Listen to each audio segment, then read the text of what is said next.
నమస్కారం, వార్తలకు స్వాగతం. ముందుగా ముఖ్యాంశాలు.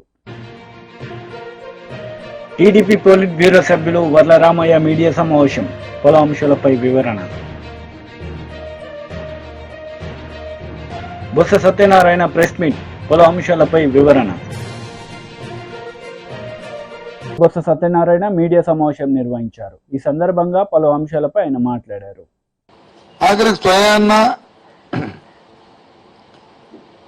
నేను పార్టీకి రాజీనామా చేస్తున్నట్టు లేఖను కూడా సృష్టించి ఎంత దౌర్భాగ్యం, ఎంత దిగజాడుతామో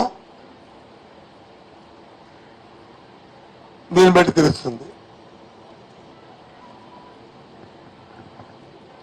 లేఖ బట్టి తెలుస్తుంది ఏ స్థాయికి తెలుగుదేశం పార్టీ కూటమి దిగజారింది అనడానికి ఇది పరాకాష్ట.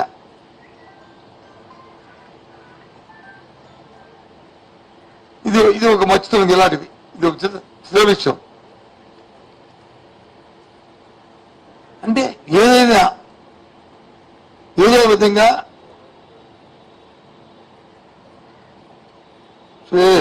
వాళ్ళకి వచ్చిన కుతంత్రాలతో కొత్త రాజకీయాలు చేసి బయటపడాలని ఏం పెడతారు? తెలుగుదేశం పార్టీకి చంద్రబాబుకి ఉన్న చరిత్ర ఈ రాష్ట్ర ప్రజానికి అందరికీ తెలుసు. మాయా, మోసం, దగ. అలాగే రాజశేఖర రెడ్డి గారికి, జగన్మోహన్ రెడ్డికి తెలుసు. ఏదైనా చెప్తుంది చేస్తారు, చేసింది చెప్తారు. రైతు పెట్టేవాడిగా ఉండాలి కానీ చేయి పట్టేవాడిగా ఉండకూడదు, చేయి పెట్టేవాడిగా ఉండాలని నానుడిని విశ్లేషిస్తారు. పేదవాడు కానీ ఉన్నాడంటే వారికి చేయూత ఇవ్వాలి. పేదవాడు పేదవాడిగా ఉండకూడదు. రైతు కూలీగా ఉండకూడదు. వాళ్ళు డాక్టర్, ఇంజనీర్ అవ్వాలి అని నమ్మిన వాళ్ళు. కూలీగా ఉండకంటే కూలి కూడా పెద్దవాడు అవ్వాలి, కార్పొరేట్ అవ్వాలని నమ్మిన వ్యక్తులు వీళ్ళు. ఆ విధంగా నమ్మారు కాబట్టి, ఆ విధమైన మేనిఫెస్టోని ఇచ్చారు కాబట్టి, మాయం చెప్పకుండా 5 సంవత్సరాలు మళ్ళీ రిపీట్ చేస్తారని, 5 సంవత్సరాలు నా పరిపాలన నమ్మి మీకు మంచి జరిగితేనే నాకు ఆశీర్వాదం కోరిన నాయకుడు ఈ దేశంలో ఎవరు లేరు, జగన్మోహన్ ఒక్కరే. కాబట్టే ఆయన మళ్ళీ ఇంత పెద్ద ఎత్తున ఆయన ఆశీర్వదించిన ఆ తల్లులకి, మహిళామణులకి, సోదరులకి, అన్నలకి, తమ్ములకి అందరికీ కూడా మరొకసారి కృతజ్ఞతలు చెప్తూ, ఇదే విధంగా మా పార్టీ కార్యకర్తలందరూ ఉన్న వాళ్ళందరూ కూడా చాలా మంది చెప్పారు, సచివాలయం వ్యవస్థ పెట్టారు, కార్యకర్తలకు విలువ లేకుండా చేశారు అని. సచివాలయం వ్యవస్థ పెట్టింది అవినీతి రూపమాపడానికి. కార్యకర్త ఎప్పుడు కూడా నాయకుడి గుండెల్లో, పార్టీ గుండెల్లో ఉంటాడు. ఏదైతే జన్మభూమి కమిటీ లాంటి అవినీతి ఏవైతుందో అలాంటివి లేకుండా ఉండడానికి సచివాలయం వ్యవస్థ, మరి ఏదైతే పూజ్య బాపూజీ కళల కన్నా గ్రామ స్వరాజ్యం గుమ్మం ముందే పరిపాలన ఉండాలని కోరుకున్నారో ఆ వ్యవస్థ అది బాగా మా కార్యకర్తలు అందరూ కూడా అర్థం చేసుకున్నారు. వాలంటరీ వ్యవస్థ ఎంత దిగ్విజయంగా జరిగిందో మన కరోనా వచ్చినప్పుడు కానీ, తర్వాత జరుగుతున్న కార్యక్రమాలు కానీ ఏ విధంగా 100% దేశానికి అది కులమానికిగా దిక్సూచిగా ఉన్నదో వాలంటరీ వ్యవస్థ, వాళ్ళందరూ కూడా ఈ రాష్ట్రం సంక్షేమ అభివృద్ధిలో పాల్పంచుకోవడం చాలా సంతోషం. వాళ్ళందరూ కూడా ఏ ప్రోగ్రాం నొక్కంట ఈ కార్యక్రమాలు చేశారు. ఎన్నోళ్ళకి చూసిన ప్రయత్నం చేశారు, దౌర్జన్యాలు చేయడానికి చూశారు. మీ సమయం పాటించాం. మా కార్యకర్తలకు మేము ఇన్ఫార్మ్ చేస్తాం. మేము అందరికీ. BJP MP Lakshman press meet నిర్వహించారు. ఈ సందర్భంగా ఇరు పార్టీలపై ఆయన మండిపడ్డారు. నీళ్ల విడిచి సాము చేసిన ప్రజలు ఉచితాలను, గ్యారెంటీలను నమ్మలేదు. రైతుల రుణమాఫీ డిసెంబర్ 9 అని చెప్పి ఆగస్టుకు వాయిదా వేసి అన్ని దేవుళ్ళ మీద ఒట్లు పెట్టిన ప్రజలు దాన్ని పరిగణలోకి తీసుకోలేదు. అల్లవిగాని హామీలు ఇస్తున్నాడని ఈ రాష్ట్రం పూర్తిగా మరి అప్పుల ఊపిలోకి నెట్టబడి ఉన్నటువంటి విషయాన్ని తెలుసుకొని కూడా మరి ఇచ్చిన హామీలు ఏ రకంగా అమలు చేస్తారనే దాని మీద ఎక్కడ కూడా స్పష్టత లేదు. ఈ 6 గ్యారెంటీలు అమలు కావాలంటే 2 లక్షల కోట్లు, అంటే అప్పుల మీద అప్పులు చేసి అప్పుల మీద వడ్డీ కట్టడానికే ఇవాళ కొత్తగా అప్పులు ఈ ప్రభుత్వం యోజన చేస్తుంది తప్పితే అప్పు తెస్తే గాని జీతాలు ఇవ్వలేని దుస్థితి ఈ రాష్ట్రంలో. ఆనాడు కేసీఆర్ గారు అప్పు చేసి పప్పుకూడు చందంగా వ్యవహరిస్తే ఇప్పుడు రేవంత్ రెడ్డి గారు కూడా అదే బాటలో నడుస్తూ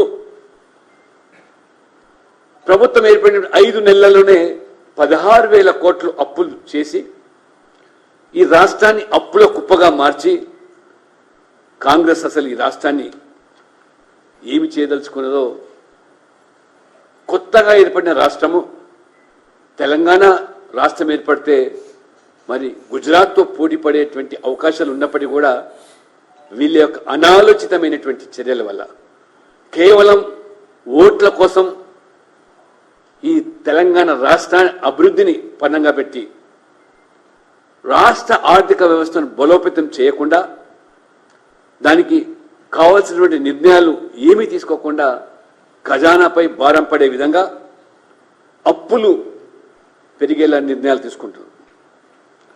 రాష్ట్రాన్ని కాంగ్రెస్ పార్టీ పెను సంక్షోభంలోకి పురమానంలోకి నెట్టబోతా ఉన్నది. పూర్తిగా అభివృద్ధిని పనంగా పెట్టేసి వీళ్ళ యొక్క నిర్వాహకం వల్ల ప్రాజెక్టులు కానీ సంక్షేమ కార్యక్రమాలు కానీ నిధులు కల్పించలేని దుస్థితి ఇవాళ స్పష్టంగా మనం చూస్తా ఉన్నాం. విద్యుత్ కోత ఈ పాటికే ఈ 5 నెలల పాలనలోనే ప్రజలు చవి చూస్తూ ఉన్నారు. మరోవైపు నీటి కొరత, అదే రకంగా సాగునీటి రంగాలపై ఒక స్పష్టత లేకపోవడం, సాగునీటి ప్రాజెక్టుల విషయంలో కూడా అవినీతి గురించి మాట్లాడిన కాళేశ్వరం మీద ఇంతవరకు మరి ఎటువంటి చర్యలపైన ముందడుగు వేయకపోవడం, ధరణి మీద చేసినటువంటి మీ యొక్క మరి ఆరోపణలు, ఆ ధరణి సమస్యలు పరిష్కారం చేసేదానికి కూడా ఒక్క అడుగు కూడా ఆ దిశలో ముందుకు వేయకపోగా పైపెచ్చు ఆ ధరణిలో పాల్పడ్డ అవినీతి పరులను కాంగ్రెస్ చేర్చుకొని పునీతులుగా మార్చేస్తూ ఆ యొక్క ధరణిని కూడా అటకెక్కించే పరిస్థితి. మద్దతు ధర 500 బోనస్సు, మరి ఇవాళ చూసినట్టయితే కొనుగోలు కేంద్రాల వద్ద ధాన్యపు రాసులు పోగుపడుతున్న ఇవాళ కొనుగోలు కూడా ప్రభుత్వం సరిగా చేయలేకపోవడం.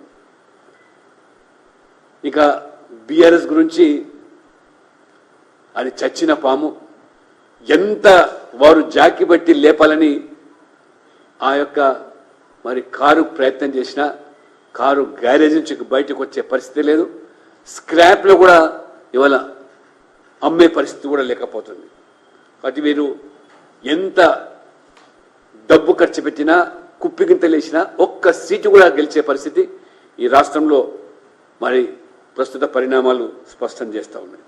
ఎందుకంటే ప్రజలు కూడా 10 ఏళ్ళు మోసపోయినాం ఈ కుటుంబం పట్ల. కేసీఆర్, కేటీఆర్, హరీష్ రావు, కవిత వారి నిర్వాహకం వల్ల రాష్ట్రం అధోగతి పాలైందని, అందుకనే వారు మరి ఈ యొక్క ఎన్నికల్లో కనీసమైనటువంటి ఒక్క సీటు కూడా గెలవకుండా డిపాజిట్లు దక్కించుకోవడమే గగనంగా మారిన పరిస్థితి. అందుకనే టీడీపీ పోలిట్ బ్యూరో సభ్యులు వర్ల రామయ్య మీడియా సమావేశం నిర్వహించారు. ఈ సందర్భంగా సీఎం జగన్ రెడ్డిపై మండిపడ్డారు. ఉత్తేజితులైనారు, ఈ మహాయజ్ఞంలో పాలు పంచుకోవాలని నిర్ణయం తీసుకున్నారనేది అర్థమైంది. అందుకే మీ అందరికి కూడా కూటమి తరఫున చేతులెత్తి నమస్కారం చేయాలనే ఉద్దేశంతో ఈ రోజున మా 3 పార్టీలు మీ ముందుకు వచ్చి మీకు కృతజ్ఞతలు తెలియజేస్తున్నాం. ఆశ పెట్టారు, ఆశపడలేదు. మీరు ప్రలోభ పెట్టారు, ప్రలోభ పడలేదు. మీరు భయపెట్టారు, మిమ్మల్ని భయపడలేదు. మీరు కర్రలతో కొట్టారు మిమ్మల్ని, అయినా క్యూలో నుంచి బయటకు వెళ్ళలేదు.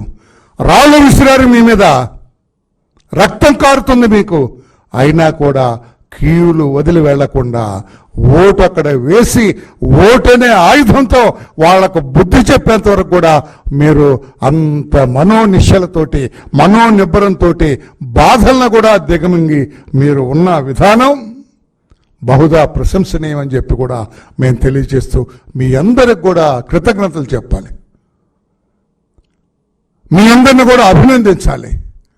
అంటే ప్రజాస్వామ్యాన్ని కాపాడటం కోసం ఇంకా ప్రజలందరూ కూడా ఓటర్లందరూ కూడా ఏ రకంగా సమాయత్తమయ్యారు, ఏ రకంగా వారు బయటకు వచ్చారు, ప్రజా వ్యతిరేకత ఉన్న ఒక ప్రభుత్వాన్ని పడగొట్టాలనే ఒక నిర్ణయం తీసుకున్న తర్వాత ఏ రకంగా ఉత్తేజంతో ఆనందంతో ఉద్వేగంతో బయటకు వచ్చిన తీరు అభినందనీయమని చెప్పి కూడా తెలియజేస్తూ తెలుగుదేశం పార్టీ, జనసేన పార్టీ, మా బీజేపీ పార్టీ తరఫున ఓటర్లందరూ కూడా మేము కృతజ్ఞతలు అభినందనలు తెలియజేస్తున్నాం.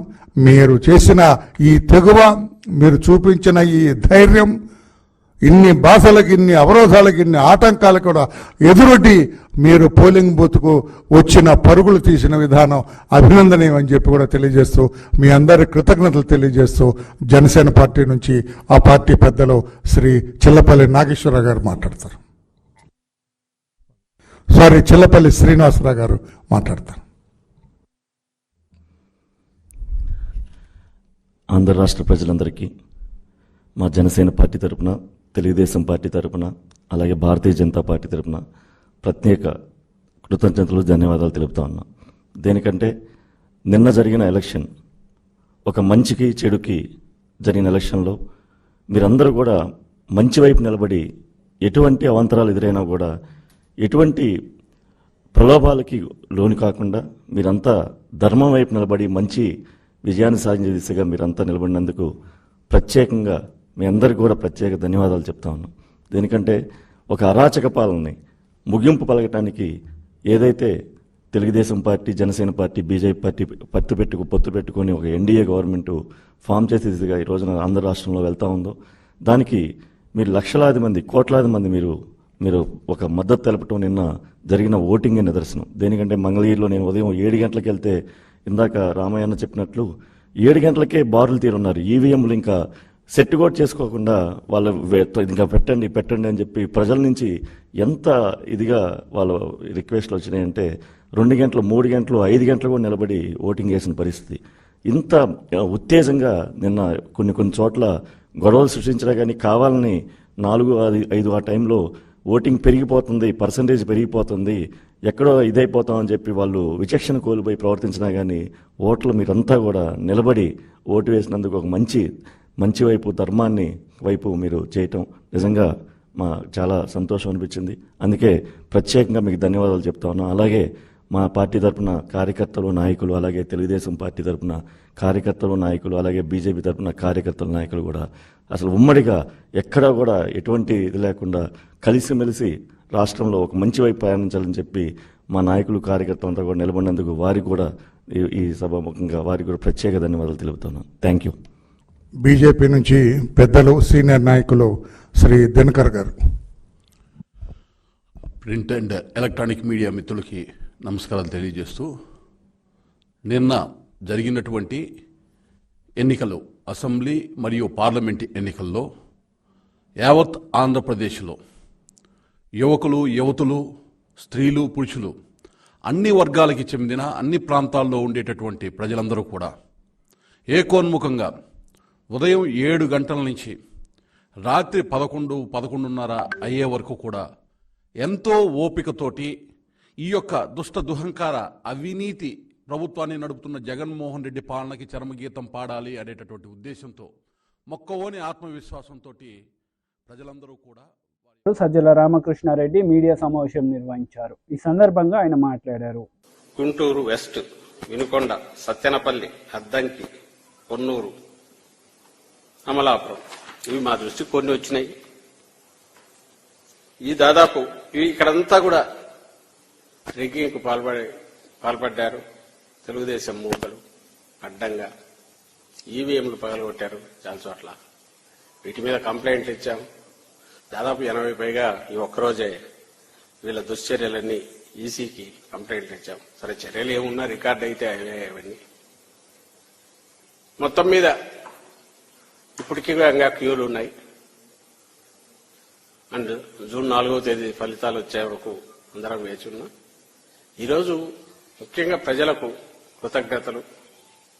వైఎస్ఆర్ కాంగ్రెస్ పార్టీ తరఫున, జగన్మోహన్ రెడ్డి గారి తరఫున ఓటర్లకు, ఏ అట్టడుగు వర్గాలైతే మాకు అండగా వైఎస్ఆర్ కాంగ్రెస్ పార్టీకి అండగా ఉన్నాయో గతంలోనూ ఇప్పుడు కూడా ఎవరి కోసమైతే జగన్మోహన్ రెడ్డి గారు పాటుపడుతున్నారో సంక్షేమ అభివృద్ధి కోసం వాళ్ళంతా కూడా జగనన్నతో మేము ఉన్నామని ఈరోజు ఓటింగ్కు పెద్ద ఎత్తున రావడం ద్వారా తమ అభిమానాన్ని చాటుకునేందుకు అందరికీ కూడా కృతజ్ఞతలు. మా వైపు నుంచి పూర్తిగా కార్యకర్తలు క్షేత్రస్థాయిలో అటువైపు నుంచి ఎంత రెచ్చగొట్టే చర్యలున్నా ప్రశాంతంగా సంయమనంతో పనిచేసిన క్షేత్రస్థాయి కార్యకర్తలకు, నాయకులకు అందరికీ కూడా ధన్యవాదాలు కూడా చెప్తున్నాం. Thank you.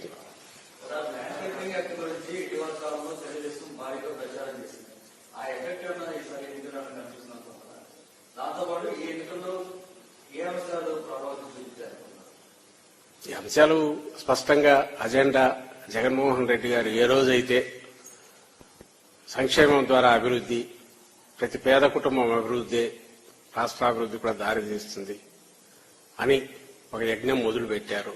ఆ రోజే అజెండా ఫిక్స్ అయిందని మేము అనుకుంటున్నాం. ఆ రోజు నుంచి ఈ రోజు వరకు జరిగినదంతా కూడా దాని కొనసాగింపు. ప్రజలు అదే నిజమైన ప్రజాస్వామ్యంలో అజెండాగా ఉండాలని కూడా భావించారని కూడా ఈ గతంలో కూడా తెలుస్తుంది. అదే మేము చెప్తూ వచ్చాం.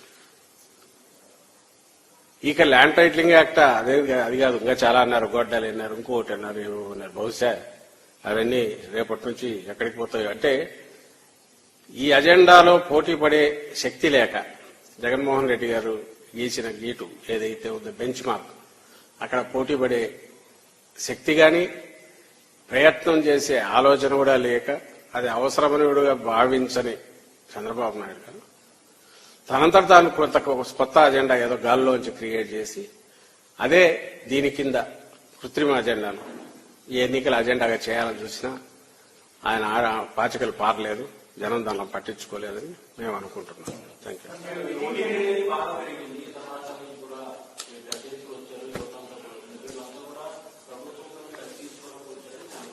అనుకోవచ్చు ఎవరి ఇంటర్ప్రిటేషన్ అన్నా ఎలాగైనా. నేను అదే చెప్తున్నా కదా, ఈరోజు జరిగిన ఓటింగ్ సరళి చూస్తే ఏ రకంగా అనుకోవచ్చు. అయితే నేను ఇంతకుముందు అన్నట్టు అక్కడ బాగా అత్యుత్సాహంగా పాల్గొన్న వాళ్ళలో యువత కూడా ఉన్నారు, మహిళలు ఉన్నారు. ముఖ్యంగా పేద వర్గాలన్నీ పూర్తిగా ఉత్సాహంగా గంటల తరబడి నిరీక్షించి కూడా వచ్చారు. ప్రజలు ఉన్నారు. ఈ అజెండా ప్రజల కోసం పనికొచ్చే అజెండా అయినప్పుడు దాన్ని అభిమానించే వాళ్ళు అన్ని వర్గాల్లో ఉంటారు.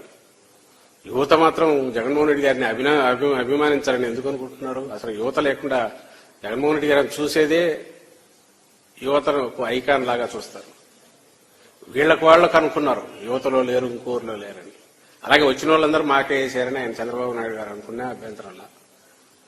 ఎందుకంటే మేము అనుకున్నా, వాళ్ళు అనుకున్నా ఇప్పుడు ఇమీడియట్ చేయగలిగేది ఏం లేదు. జూన్ 4 వరకు వెయిట్ చేయక తప్పదు. కానీ సరళిని చూస్తే మాకు అనిపించింది చెప్పాం. ఈరోజు మా ఉదయం నుంచి సాయంత్రం వరకు అదంతా అబద్దమని ఆయన అంటే అనుకోవచ్చు చంద్రబాబు నాయుడు. వాళ్ళందరూ ఆయనకే వేశారని అనుకుంటే అనుకోవచ్చు. అంతా జూన్ 4కు తెలిసిపోతుంది కదా, తొందర ఎందుకు? మాకు అనిపించింది మేము చెప్పాము.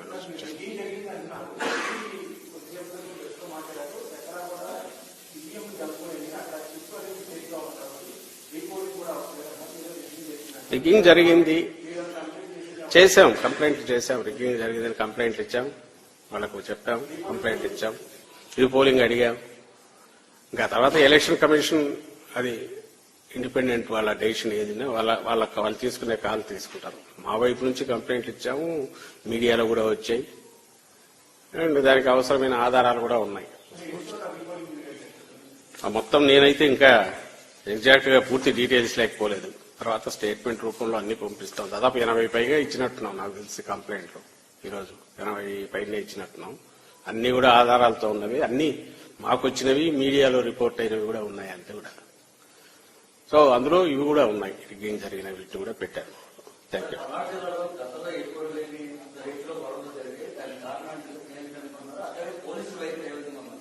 అన్యాయంగా ఉంది. ఈ రోజు కాదు, 2 రోజుల నుంచి వాళ్ళ సినిమా మొదలైంది చూపించడం. 2 days ముందు నుంచి అదే పనిగా కొత్త అబ్జర్వర్లు ఎవరో తీసుకొచ్చి పెట్టేస్తున్నారు. ఎక్కడికెక్కడ బదిలీలు మీరు చూసినారు. ఎన్నికల పోలింగ్ ఒక రోజు ముందు అంత అడ్డగోలు బదిలీలు.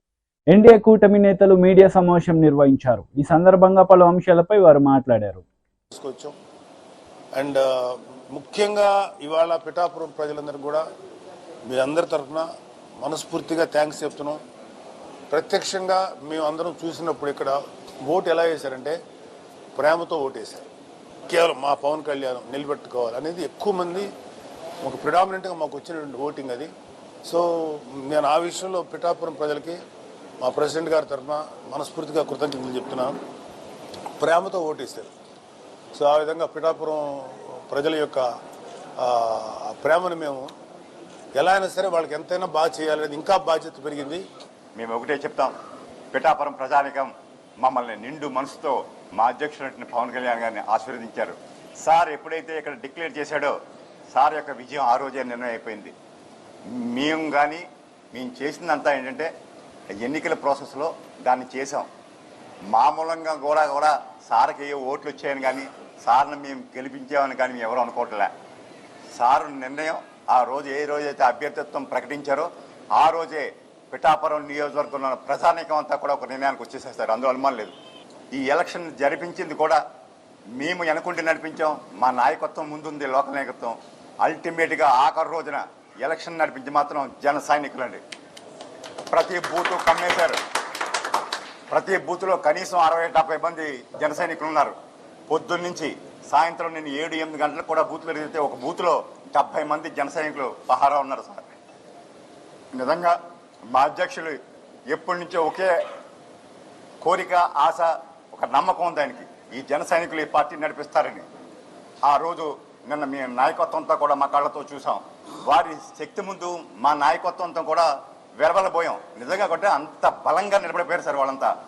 ఇదే కాదు, ఈవేళ మాకు ఉన్న ఆధారం రిపోర్ట్స్ ప్రకారం రాష్ట్రం మొత్తం ఏ బూత్ దగ్గరైనా కూడా జన సైనికుడు అలా నిలబడి పహారా కాశాడండి. ఈవేళ మా అధ్యక్షుడు ఏదైతే ఆశించాడో ఆ కళ నిజంగా సాకారం అయింది. ఏ కూడా పిఠాపురంలో రానంత మెజార్టీ వస్తుందని మేమంతా కూడా ఆశాభావంతో ఉన్నాం. ఈ ప్రాసెస్లో మాకు సహకరించిన జనసేన పార్టీ నాయకులు, జన సైనికులు, తెలుగుదేశం పార్టీ నాయకులు, ముఖ్యంగా మాజీ శాసనసభ్యులు వర్మ గారు, వారు అందించిన సహకారం, అదేవిధంగా బీజేపీ నాయకులు, వారి కార్యకర్తలు అందించిన సహకారం మేము మరవలేనిది. అదేవిధంగా పత్రిక ముఖ్యంగా కూడా మీరంతా కూడా మాకు అందించినటువంటి ఈ సహకారం మేము మరవలేనిది. ప్రింట్ అండ్ ఎలక్ట్రానిక్ మీడియా వారందరికీ కూడా మనస్ఫూర్తిగా కృతజ్ఞతలు తెలుపుకుంటున్నామండి.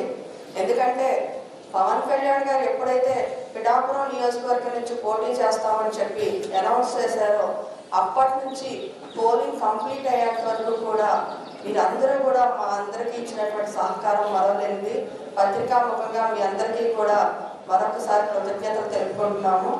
ఇక్కడ పిఠాపురంలో ఉన్నటువంటి ప్రతి వ్యక్తి మీద ఆయన నమ్మకం ఉంచి నన్ను మీరు గెలిపిస్తారు అనేటువంటి నమ్మకంతో ఆయన రాష్ట్రం అంతా ప్రచారం కొనసాగించారు. అదే నమ్మకాన్ని ఈ రోజున జన సైనికులు, పిఠాపురంలో ఉన్నటువంటి జన సైనికులు అందరూ కూడా నిలబెట్టుకున్నారండి. దీన్ని మేము చాలా గర్వంగా భావిస్తున్నాం.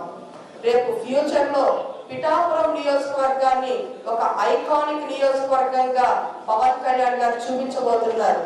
పవన్ కళ్యాణ్ గారు పిఠాపురం నియోజకవర్గాన్ని ఏ విధంగా అభివృద్ధి చేస్తారనేది రాష్ట్రం మొత్తం కాదండి, దేశ వ్యాప్తంగా కూడా గమనిస్తూ ఉంటది. కాబట్టి ఈ రోజున రేపన్న రోజున పిఠాపురం నియోజకవర్గం అనేది ఒక ఐకానిక్ నియోజకవర్గంగా నిలబడుతుందనడంలో ఏ సందేహం లేదు.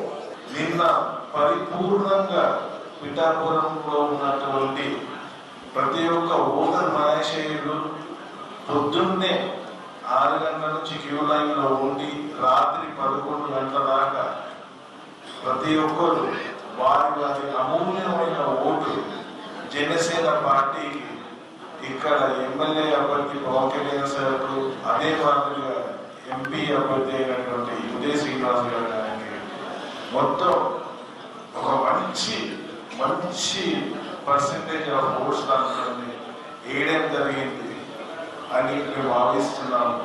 ఇక్కడ ఒక 45 రోజుల నుంచి ఉన్నప్పుడు మమ్మల్ని ఈ లోకల్ ఏదైతే లీడర్స్ ఉన్నారో, క్యాడర్ ఉన్నారో, జన సైనికులు కానీ, వీర మహిళలు కానీ, మేము వేరే ఊరు నుంచి వచ్చి ఇక్కడ ఒక నాయకత్వం రోల్ కాకపోయినా ఒక గైడెన్స్ ఇచ్చే రోల్లో తీసుకున్నప్పుడు మమ్మల్ని వాళ్ళు ఇనిషియల్గా కొంచెం రెసిస్టెన్స్ ఉన్నా అర్థం చేసుకున్న తర్వాత చాలా బాగా కోఆపరేట్ చేసి ఇవాళ మేము ఎంత కలిసిపోయినా ఉంటే ప్రతి ఒక్కరు మమ్మల్ని మా ఇంటికి పోయినాక వచ్చి కానీ పోవడానికి లేదు సార్ అనే లెవెల్కి ఇక్కడ లోకల్.